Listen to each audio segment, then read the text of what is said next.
오늘도 지난주에 이어서 밤에 대해서 설교하고자 합니다. 인생을 살다 보면 낮과 같은 때도 있고 밤과 같은 때도 있다. 이렇게 말씀을 드렸고 함께 나누었습니다. 누구나 낮과 같은 때가 있기를 바라지요. 형통의 때, 평안의 때만 있기를 원합니다. 그러나 어떤 인생에게도 예외 없이 밤과 같은 때는 찾아오기 마련입니다. 모든 인생이 그렇죠. 성도들이라고 해서 예외가 아닙니다. 성경에 많은 믿음의 사람들, 믿음의 조상들이 나오는데 그들 역시 예외가 아니었습니다. 잘 아시는 아브라함이 그랬죠. 야곱이 그랬습니다. 요셉도 인생의 깊고 깊은 밤을 지냈습니다.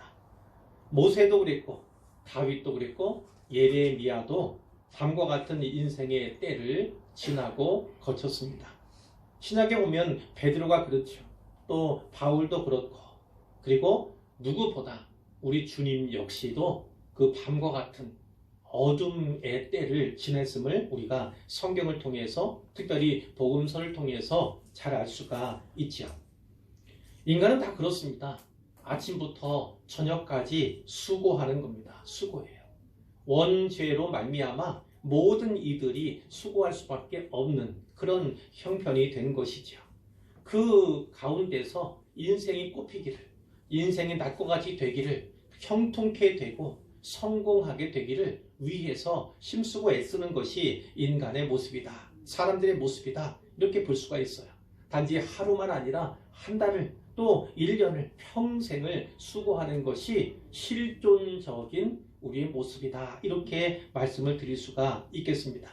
성도들 역시 그렇게 이야기를 하지요. 내가 형통케 되면, 잘 되면, 부자가 되면, 많은 재물을 모으면 하나님께 영광을 돌리겠다고 소원 기도를 하기도 합니다. 그런데 인생의 낮과 같이 잘 되고 잘 나가고 그리고 많은 것을 갖게 되고 소유하게 되고 또 높아져서 존중받고 존경받게 되었을 때 그것이 진짜 행복한 일일까? 내가 행복한 사람이 된 것일까? 이렇게 자문해 볼 때 또 질문해 볼 때 그런가? 꼭 그렇지 않다는 답의 그 결론에 도달하게 되지요. 심지어 성도라고 할지라도요. 세상에서 성공하게 되었을 때 많은 것을 가지게 되었을 때 많이 높아지게 되었을 때 하나님께 영광을 돌리기보다는 오히려 하나님을 잊어버리고 하나님을 망각하는 사례들을 많이 보게도 됩니다. 나아가서는 그뿐만이 아니지요.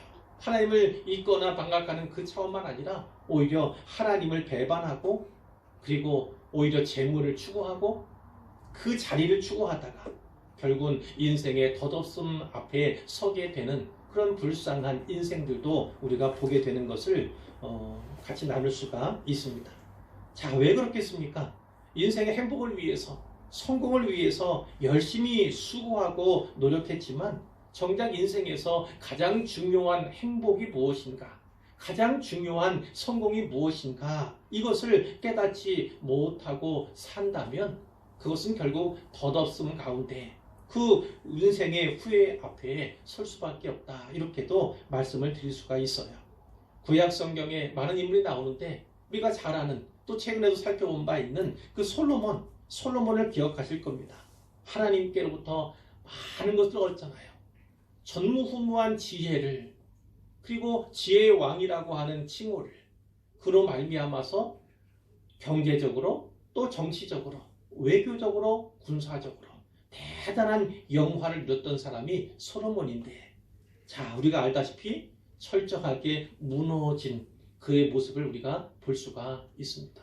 하나님 앞에서 오히려 처절하게 깨달은 그런 사람이 바로 솔로몬이다. 이렇게 우리가 볼 수가 있지요. 그 솔로몬과 같이 되어서는 안 되겠고 하나님께서 주신 그것을 통해서 하나님을 더욱더 잘 섬기고 하나님 가까이 하는 삶을 살아간다면 진짜 더할 수 없는 복을 누릴 수 있을 텐데 결국이 꼭 그렇지만은 않았다. 이렇게 볼 수가 있습니다. 사랑하는 성도 여러분, 이제까지 신앙생활 뭐 연륜이 다 다르지요. 나이도 다르지만 신앙생활을 해온 배경도 다르고 또 그 상태 정도도 다를 수 있지만 어쨌든 공통적으로 열심히 살아오셨고 열심히 신앙생활 해오신 모든 분들께 우리 주님의 위로와 격려를 보내드립니다. 세상에 많은 유혹이 있죠. 참으로 삶의 질곡이 있습니다만 믿음의 줄을 끝까지 놓지 않고 유지하시고 믿음의 경주를 해오신 모든 분들을 축복하고 참 수고하셨다, 이렇게 제가 칭찬도 해드리고 싶습니다. 자, 특별히 지난 2년여간 이 코로나 재난기를 지내오는 가운데 얼마나 힘드셨습니까? 물론 저도 힘들었고 교회 전체가 힘들었고 우리나라 전체도 또 민족도 온 열방의 사람들도 다 힘든 그런 것이지만 어쨌든 신앙생활하기 참으로 어렵고 힘겨운 이 때를 잘 지내오셨고 인내오신 모든 분들을 잘하셨다, 이렇게 또 말씀을 드리고 싶어요. 그런데요 혹시 여러분 가운데 이 재난기에도 매주일마다 주의를 잘 지키고 뭐 간혹 이따금 온라인으로 예배를 드릴 수밖에 없는 상황이 있었지만 그 가운데에서도 예배에 잘 참석하고 또 이렇게 예배를 소중히 여기셨지만 또 지금 이 자리에서 예배를 드리고 계시지만 혹시 마음에 평안이 없거나 또 육신이 지칠 대로 지쳐서 힘겹고 피곤한 그런 분 계시지 않은가 모르겠습니다. 신앙의 확신은 있어요. 구원의 확신은 있습니다. 그러나 언제부터인가 신앙의 성장이, 신앙의 성숙이 멈추고 또 정지된 그런 모습은 있지 않은가요? 그래서 예배 드리거나 혹은 봉사하거나 또 사역을 감당할 때에 점점 그 짐이 무겁게 느껴지는 그런 분들은 계시지 않는가, 이렇게 여쭤보고 싶어요. 언제부터인가 나도 모르게 하나님께 민감해지기보다는 사람들의 말에, 그들의 시선에 더 민감해진, 또 그들을 더 의식하게 되는 그런 모습은 있지 않은가, 이것도 한번 생각해 보셨으면 합니다. 만일 이 같은 현상이 일시적인 것이 아니라 습관적으로 찾아온다면 그분은 또 다른 차원에서 인생의 밤을 맞고 있다, 이렇게도 말씀을 드릴 수 있어요. 더 중요한 것은 그러한 인생의 밤을 지내고 있는데도 불구하고 아무런 감각을 느끼지 못하는 무감각한 성도가 되어서는 안 되겠기에 말씀을 드립니다. 이 인생의 밤이 혹시 나에게도 없는가 잘 살펴보시기를 바라고 내 안에 그 영향이 없는가를 또한 살펴보시기를 원합니다.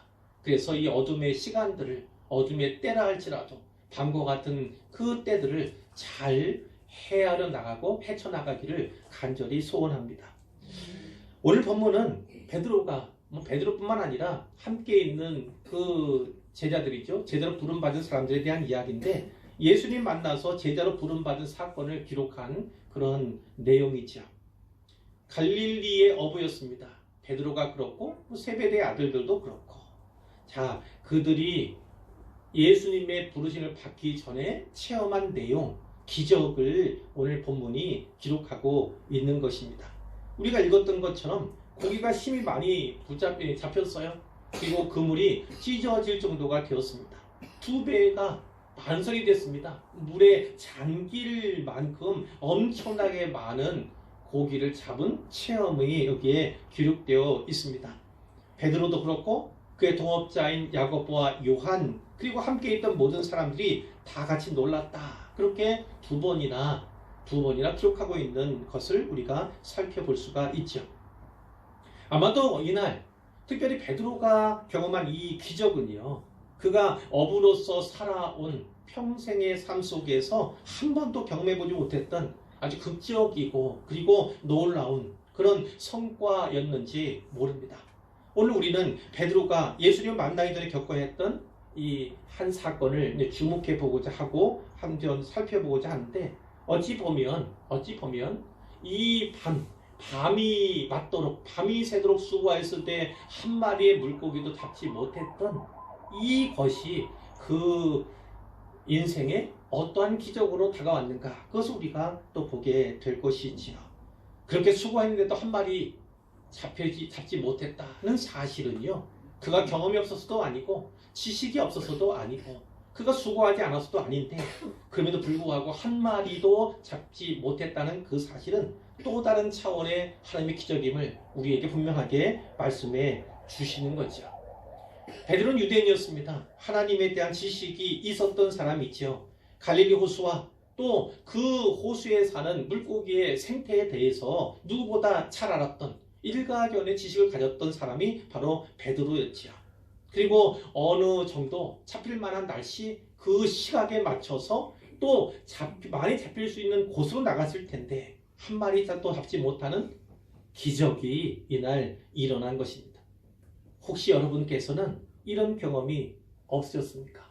내가 수고하는데 내 지식을 경험을 총동원하였는데 그런데도 불구하고 전혀 열매를 갖지 못하고 원한 결과를 얻지 못한 그런 때가 없으셨는가? 이것을 여쭤보는 겁니다.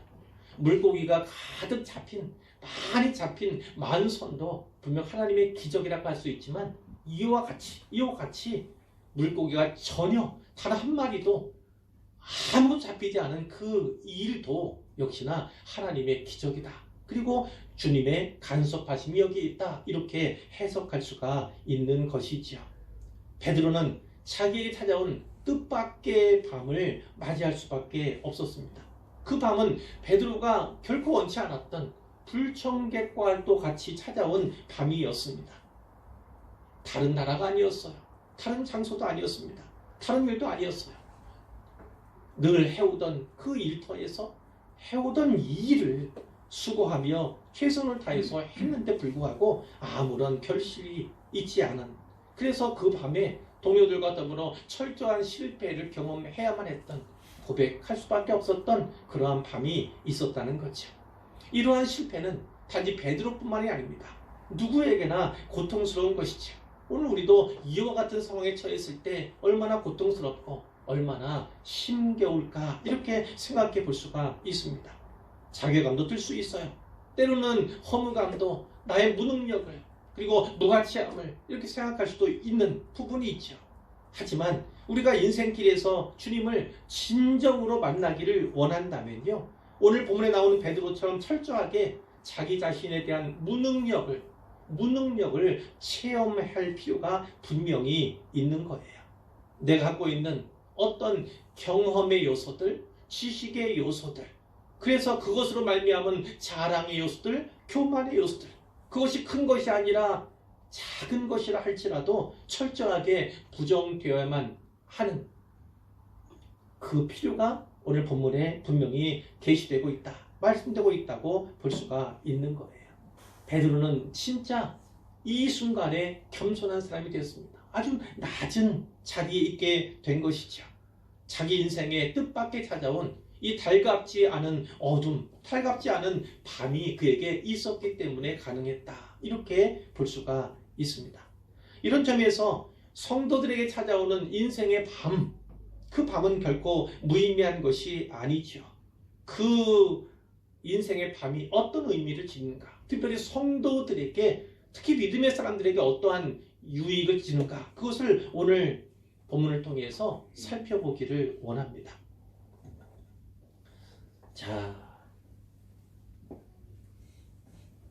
여러분 가운데 예기치 못한 인생의 밤을 맞이해서 지금 고통 가운데 있는 분은 없나요?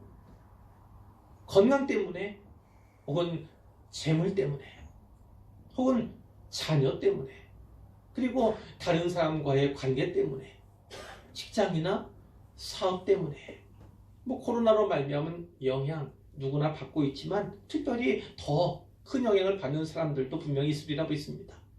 그러나 그 모든 것 외에 혹여나 영혼의 깜깜한 밤을 지나고 있는, 만나고 계신 분들은 없는가, 그것을 여쭤보는 거예요.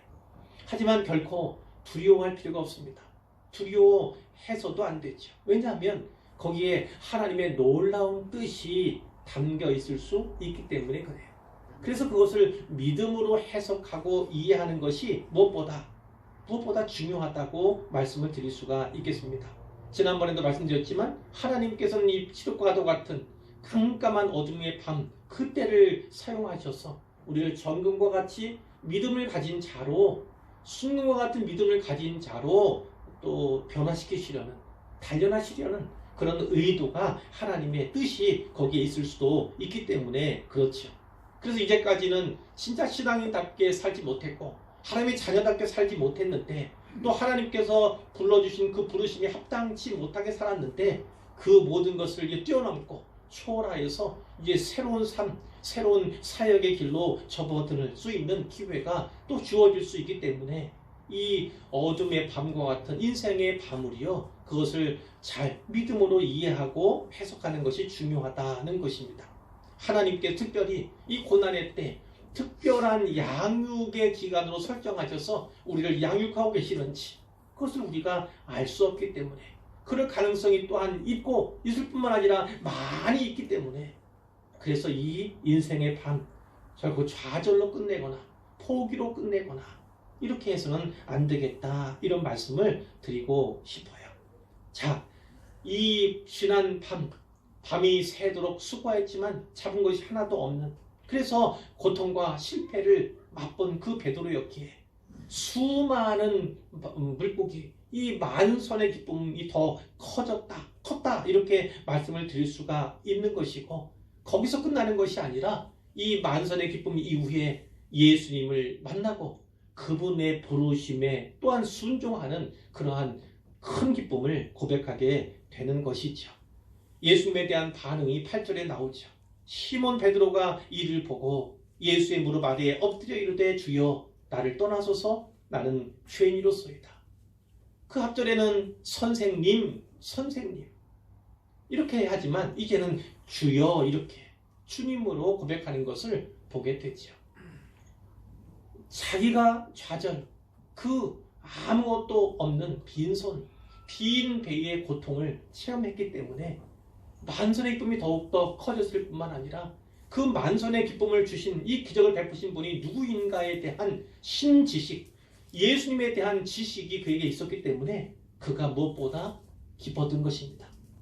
하나님 앞에 서게 될 때 주님 앞에 서지 않으면 결코 내가 누구인지를 알 수 없습니다. 하나님 앞에, 주님 앞에 서게 될 때야 비로소 내가 누구인가를 분명히 알 수 있죠. 그것이 이 8절에 나는 죄인이로소이다 라는 그런 단어로 고백되고 있는 거예요.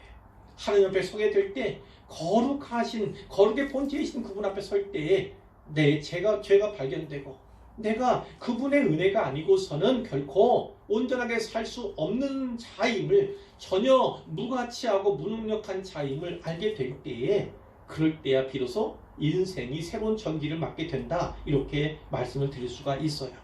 이렇게 철저하게 자기를 부인하게 된 베드로입니다. 철저하게 자기를 부정하게 된 거지요. 그 베드로에게 예수님께서 이렇게 말씀하십니다. 10절에 무서워하지 말라.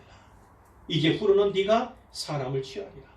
우리가 잘 아는 용어로 사람을 낚는 어부가 되게 하리라, 이런 말씀을 베드로에게 주신 거예요.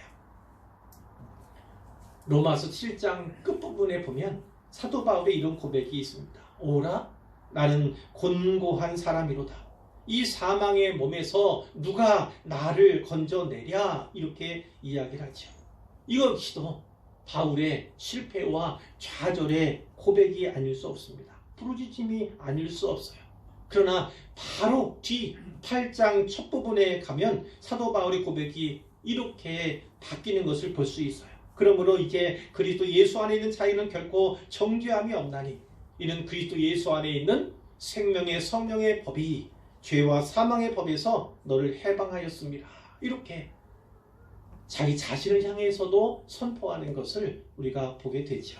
이 8절에 이 바울의 놀라운 신앙 고백, 이 신앙 고백은 7절에서의 처절한 실패와 좌절이 아니었다면 결코 누릴 수 없었던, 얻을 수 없었던, 기쁨을 또 얻을 수 없었던 그런 것이라고 우리가 말할 수가 있는 것이죠.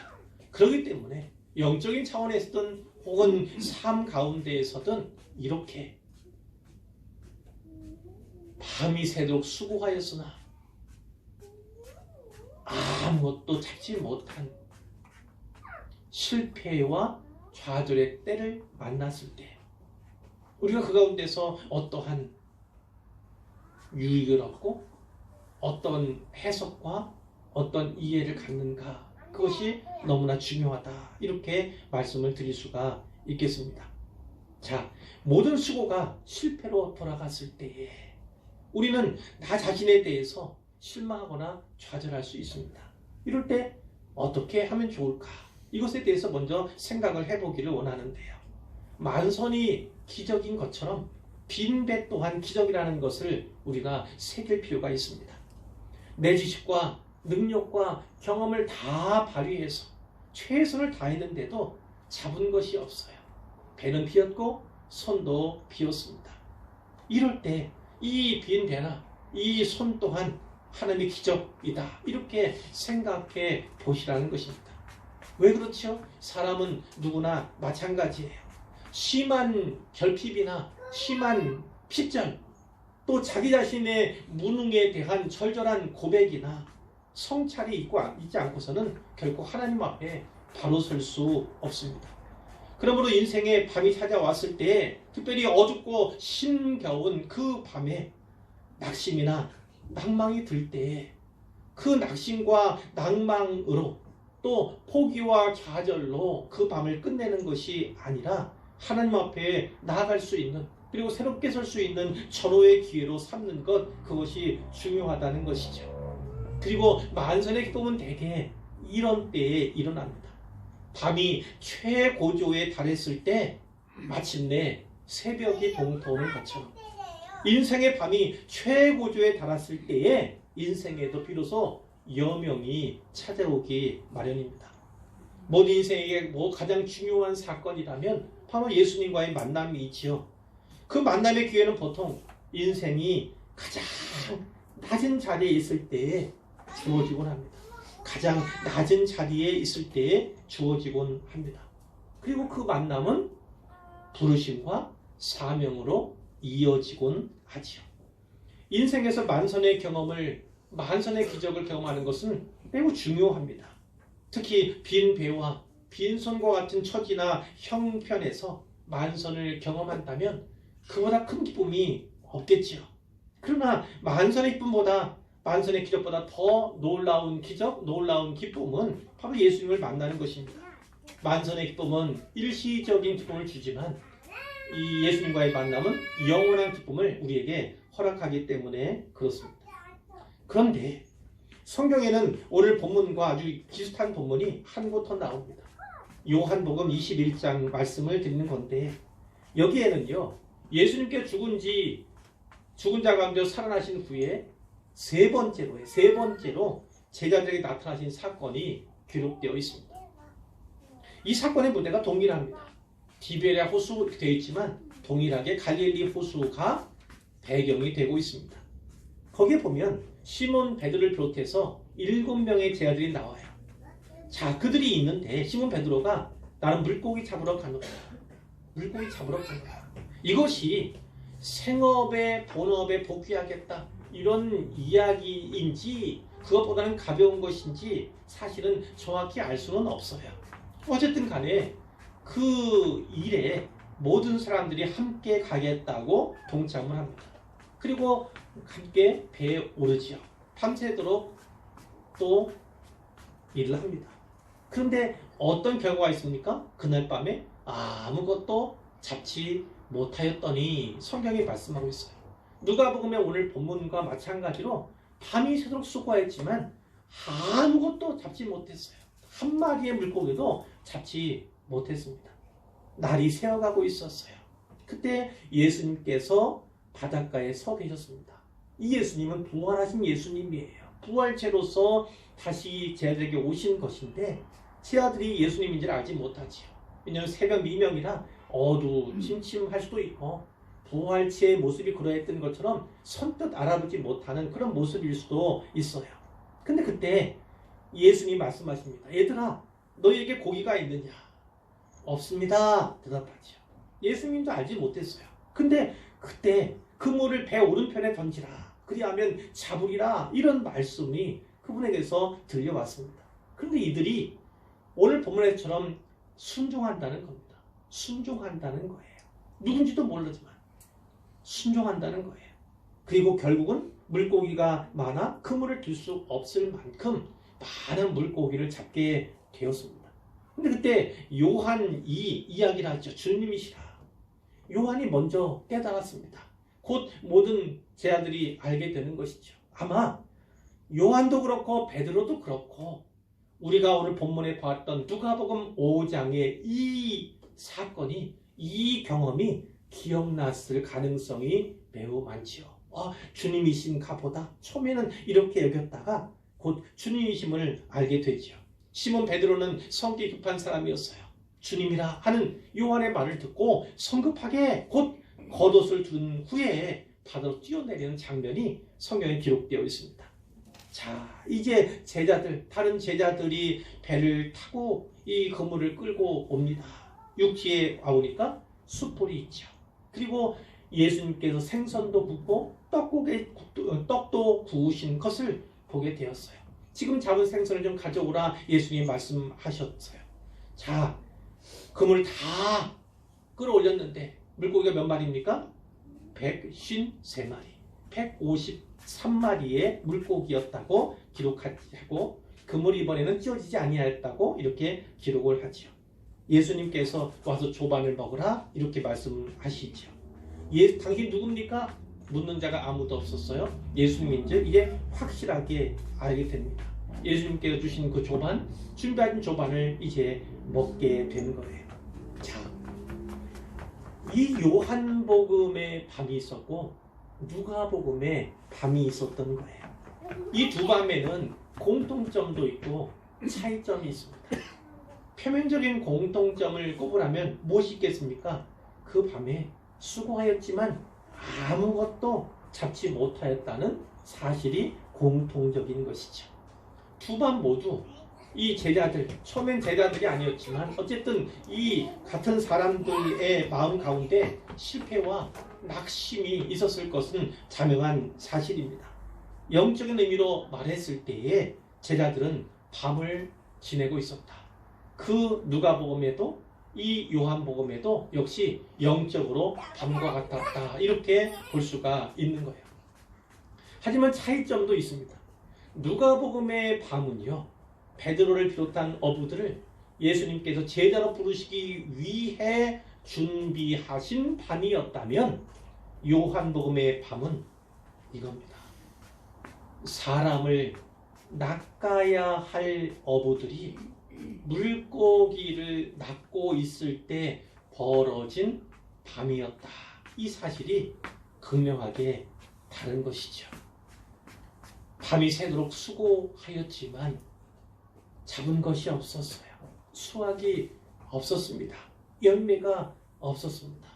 이럴 때 우리가 기억해야 하는 것, 꼭 생각해 봐야 하는 건 내가 있는 자리, 내가 서 있는 자리가 하나님의 뜻에 합당한가, 그것을 살펴보고 생각해 보는 것이죠.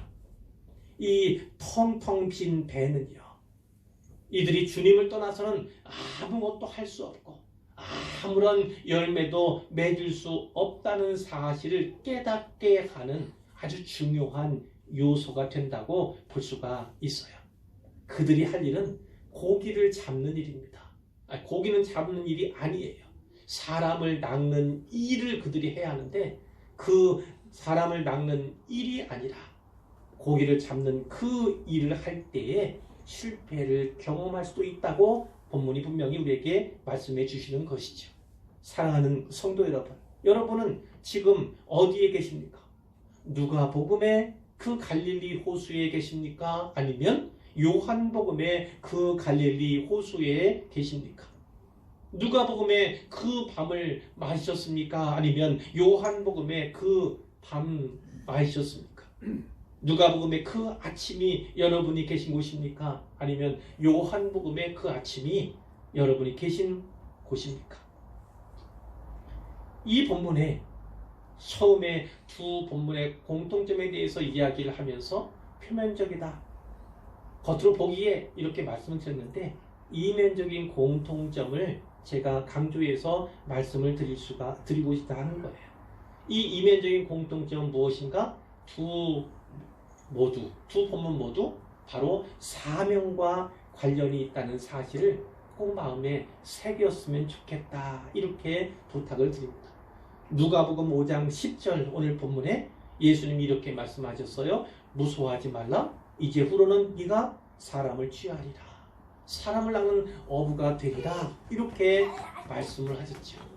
그들을 사명자로 부르신 것입니다. 물론 오늘날에도 목회자로서, 목사로서, 이런 선교사로서 특수한 부르심이 있긴 하지만 모든 성도들은 다 부르심을 받은 자들입니다.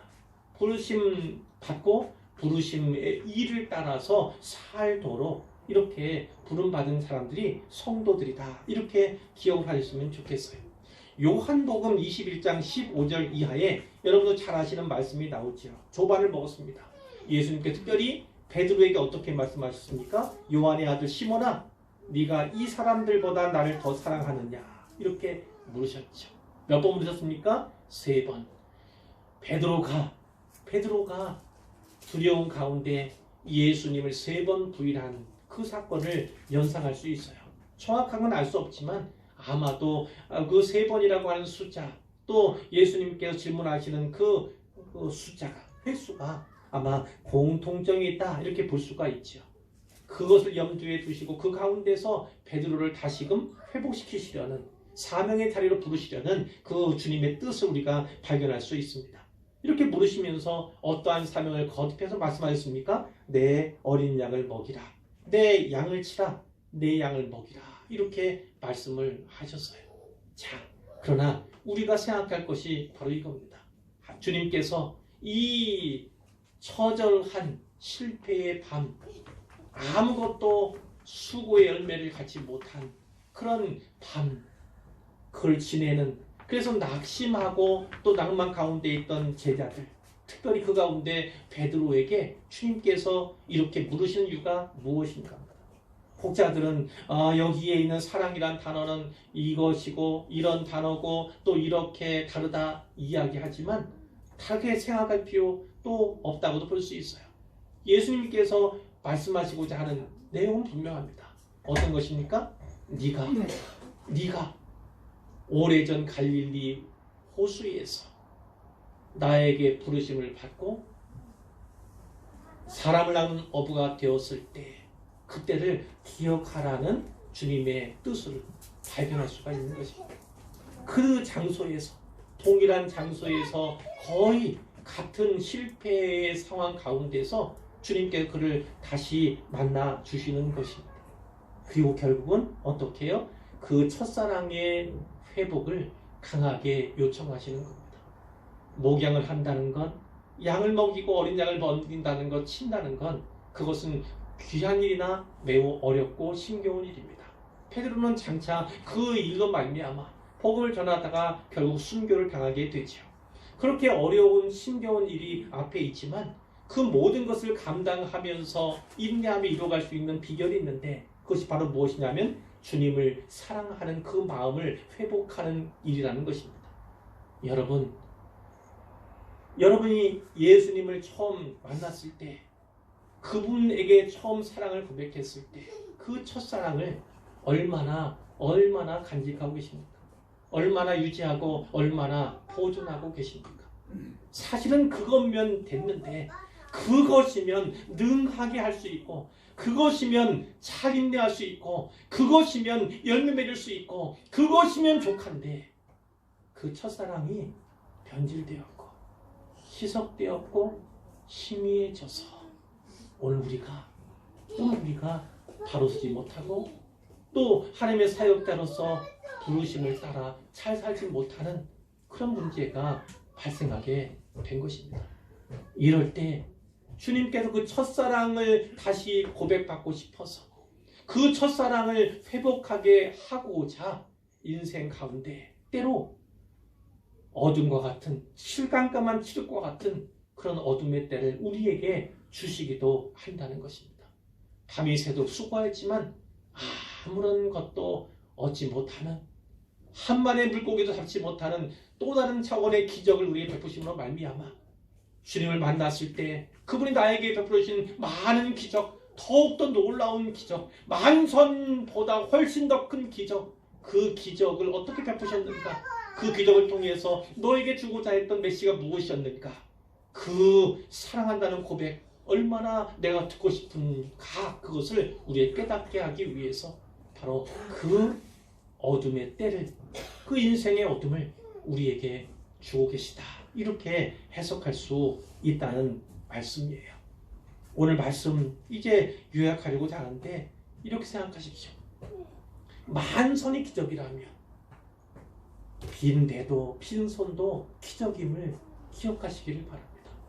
하나님께서 만선도 허락하시지만 때때로 빈대도 빈손도 허락하셔서 주님을 만나는 자리, 다시 하나님 앞에 서게 하는 그 때가 있음을 분명히 기억했으면 좋겠어요. 하나님께서는 만선의 기쁨을 제공하셔서 진짜 그분이 누구신가, 하나님이 어떤 분이신가, 얼마나 능하고 권세 있는 분이신가, 권위 있는 분이신가를 우리에게 알려주시죠. 그렇기 때문에 만선의 기적에 집중하고 거기에만 마음을 치심할 것이 아니라 더 놀라운 기적, 예수님과의 만남, 주님과의 새로운 만남의 기적에 우리의 눈을 돌리도록 우리 주님이 요청하고 계시다, 원하고 계시다, 이렇게 볼 수가 있는 거예요. 인생 가운데 밤이 맞도록 수고했지만, 밤이 새록 수고했지만 아무것도 없을 때 오히려 실패한 것 같고 좌절할 것 같고 포기하고 싶은 그 상황 가운데 있을 때, 그래서 우리가 해야 할 일은 무엇입니까? 예수님과의 만남을, 그분과의 새로운 만남을 고대하는 것, 그것이 중요하다, 이렇게 말씀을 드릴 수가 있겠습니다. 결국은 누가복음의 그 밤과 그 아침, 사명의 자리로 부르신 거예요. 요한복음의 이 밤과 그 아침에 예수님께서는 제자들 다시 사명의 자리로 부르시는 것입니다. 사명을 받는 자리로서 그 밤이 필요했고, 사명을 새롭게 해주시는 자리로서 그 밤이 필요했음을 우리가 분명하게 깨달아야 하는 것입니다. 그 밤에 우리가 그래서 해야 할 일은 주님을 만나고 그 주님으로부터 다시 공급받는 일입니다. 사명을 감당할 수 있는 능력을 공급받고 첫사랑을 다시금 회복하는 그 첫사랑의 기억을 공급받고, 오직 하나님께서, 주님께서 나를 사랑하시는 그것만이 나의 능력이고 내가 가진 권능임을 고백하는 일, 그것이 바로 이 밤에, 인생의 깜깜한 밤에 우리가 얻을 수 있는 유익이고, 우리가 이해하고 우리가 또 설명하며 또 우리가 받아들여야 할 그러한 내용임을 우리가 기억했으면 좋겠다는 거예요.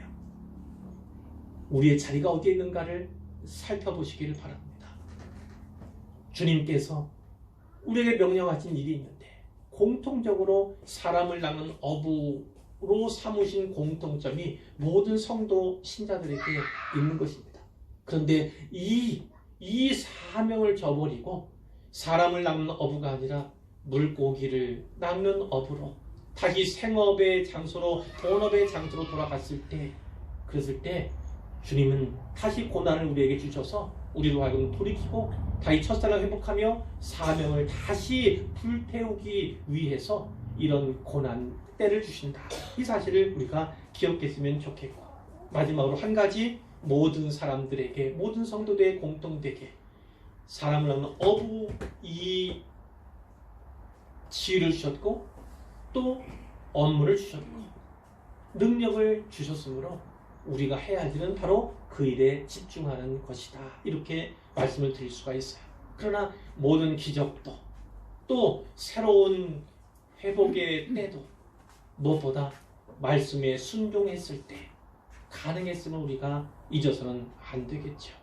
그 말씀에 순종하기는 쉬운 일이 아니었습니다. 경험과 지식을 내려놓아야 합니다. 내가 가진, 내가 자랑 삼는, 그렇기 때문에 그것이 곧 자기를 부정하는 것으로 이어질 수밖에 없어요. 그 자기 부정의 때를 지나서 결국 주님을 따르기 위해서는 자기 십자가를 지는 대로 나아가게 되는 것인데, 그럴 때 주의 말씀 의지하여 내가 그물을 내리리이다, 이런 정신이, 이러한 태도가, 이러한 믿음이 요구된다, 이렇게 말씀을 드릴 수가 있겠습니다. 사랑하는 성도 여러분, 하나님의 말씀이 들려오지 않을 때 큰 위기라고 지난 시간에 말씀드렸어요. 그보다 큰 위기는 없습니다. 그러나 또 하나의 위기를 주님의 말씀이 들려왔을 때 그 말씀에 이러저러한 이유로 순종하지 않는 것, 그것 또한 큰 위기가 아닐 수 없습니다.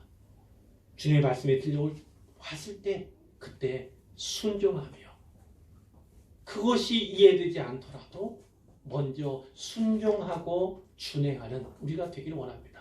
그러면 여러분 인생 가운데 다시 만선의 기쁨이, 만선의 기적이, 그뿐만 아니라 예수님을 다시금 만나고 다시금 체험하며 사명을 다시 불붙듯 첫사랑을 다시 부릴 듯 이렇게 일어나고 체험하는 그런 놀라운 일들이 분명하게 일어날 줄로 믿습니다.